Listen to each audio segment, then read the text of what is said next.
Hey guys, Sean here. Welcome to the F1 Word and to the preview for the 2024 Saudi Arabian Grand Prix, the second race in as many weeks, and the second weekend we'll be having a race on a Saturday. So get ready for lots of people, including me to be fair, talking about how confused they are during a time when we have about a million things to hand to tell us what day it actually is. It was weird though last week, wasn't it? Looking forward to getting back to Sunday races. But anyway, the 2024 season kicked off last weekend in Bahrain with Max Verstappen getting his title defence off to the perfect start in, I think it's fair to say, dominant style. Maybe a bit of an understatement there, but this time around F1 is in Jeddah for round 2 of this 24 race season.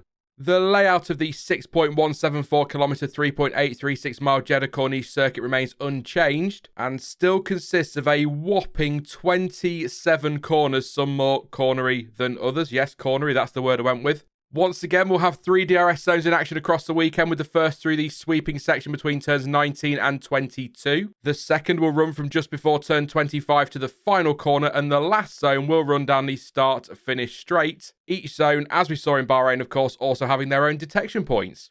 It's a pretty fast-flowing track, so overtaking will be tough, but look out for potential moves into the complex of turns 1, 2 and 3. We do tend to see cars side by side through there, which is always fun. And the final corner is also a good spot to get a move done, although the driver making the move could be vulnerable down the straight because of the DRS and could end up being repassed. The forecast is set to be a fair bit warmer than it was last weekend, with highs for qualifying and the race at time of recording at least expected to hit 25 and 27 degrees Celsius respectively. If you prefer, that's 77 and 81 degrees Fahrenheit. And last season in Saudi Arabia, Sergio Perez took the win, leading home Max Verstappen and Fernando Alonso, whose 10-second penalty post-race was overturned. More on that a little bit later. With his win, by the way, Checo became the third driver to take victory at the circuit, joining Verstappen and Lewis Hamilton. Now, given that F1 has only been racing at Jeddah since 2021, this will be the 4th race at the circuit. So that stat of 3 winners means we've seen 3 different winners from 3 races. Will it be 4 out of 4 on Saturday? Probably not, let's face it. And of course, 4 is the number of wheels on an F1 car, and 3 is the number of compounds available across a race weekend. Oh yes, seeing as some of you felt that last week's poem didn't count, very rude, it's a double segue into tyre talk time. So this time then, the compounds are slap bang in the middle of the Pirelli range, and so they are the hard C2, the medium C3 and the soft C4. And just to clear up any confusion last week, and for those who missed the news over the winter, the C0 has been dropped for 2024, meaning we are back to the C1 to C5 range of compounds. The circuit is obviously very different to Bahrain, but not just in terms of layout. The track surface is much smoother in Jeddah, and because of its high-speed nature, the average lap speed being second only to Monza, tyres are put through some pretty high lateral forces. Track evolution will also be high this weekend, meaning we could be looking at a situation where the last driver across the line in Q3 has the best shot at pole position. And when it comes to strategy, Pirelli reckons we're probably looking at a one-stopper with drivers likely to predominantly use the mediums and the hards. Yuki Tsunoda actually saying in his pre-race weekend quotes that there will be, quote, hardly any tyre degradation. And that was, to be fair, very much the case last year, with race winner Sergio Perez starting on the mediums before changing to the hards on lap 18. The safety car for Lance Stroll's parked up Aston Martin, forcing all of the top 5 drivers to stop at exactly the same time. Worth noting, only 3 drivers used these softs on race day. It was overwhelmingly medium to hard or hard to medium. Oscar Piastri actually racing on the hard tyre for 49 out of the 50 laps after an early stop due to first lap contact.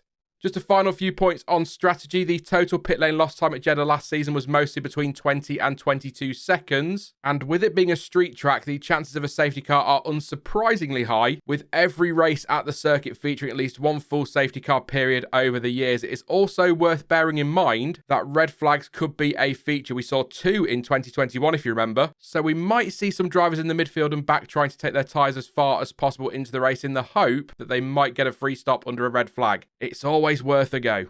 That's it for tyres and strategy then, but what about the weekend schedule? Well, as was the case last week, this one is a bit different to the norm, with everything being shuffled forward a day. That means the race is once again on Saturday, as mentioned at the start of the video. So FP1 will kick the race weekend off on Thursday, and that starts at 1:30 p.m. GMT, with FP2 starting later that afternoon at 5 p.m. The final practice session in Jeddah is at 1:30 p.m. on Friday, with qualifying underway from 5 p.m. And it is lights out for the race on Sunday. No, it won't be. It's lights out for the race on Saturday, Sean. Keep up at 5 p.m. And once again, that is in UK time. Saturday, not Sunday. Come on, Sean. Wake up. It's actually quite an easy schedule to remember this weekend. Only 2 times to remember. That's 1:30 p.m. and 5 p.m, or whatever those times are when converted to your local time. Now, before I get to my predictions for Jeddah, let's have a quick run through a couple of the bigger news stories that have been doing the rounds since the checkered flag fell in Bahrain.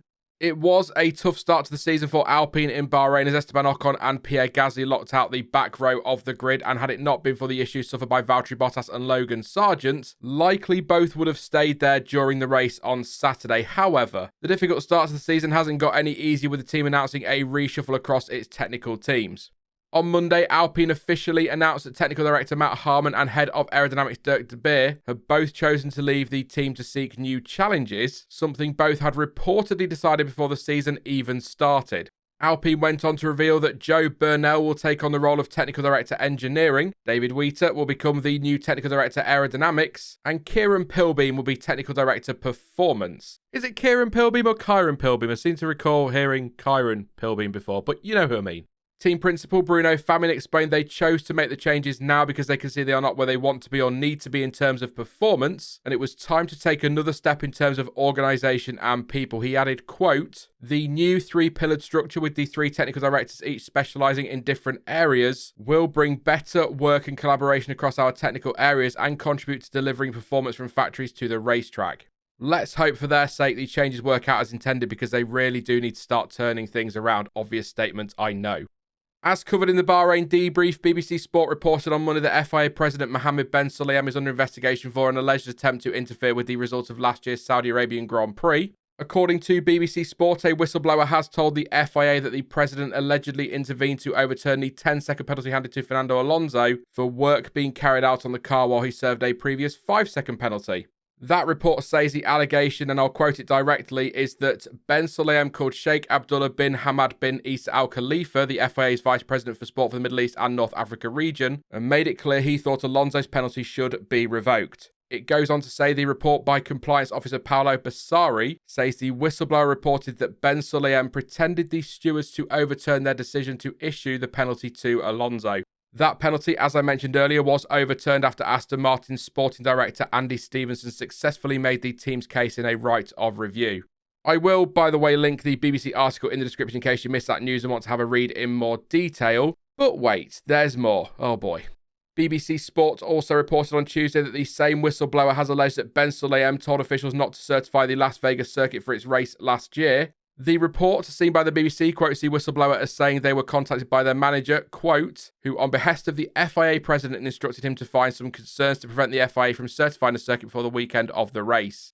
It must be noted that the FIA, Ben Sulayem and F1 have not made any comment on either of the allegations at the time of recording this preview, so keep an eye out for that. I'm not going to sit here and read the whole article, and who knows, there could be another one out before this video is even published. So as with the other BBC article, I'll link that below and keep an eye out for more. But it looks as though we are set for another weekend of controversy dominating the media rather than the actual race itself. What a wonderful start to the season.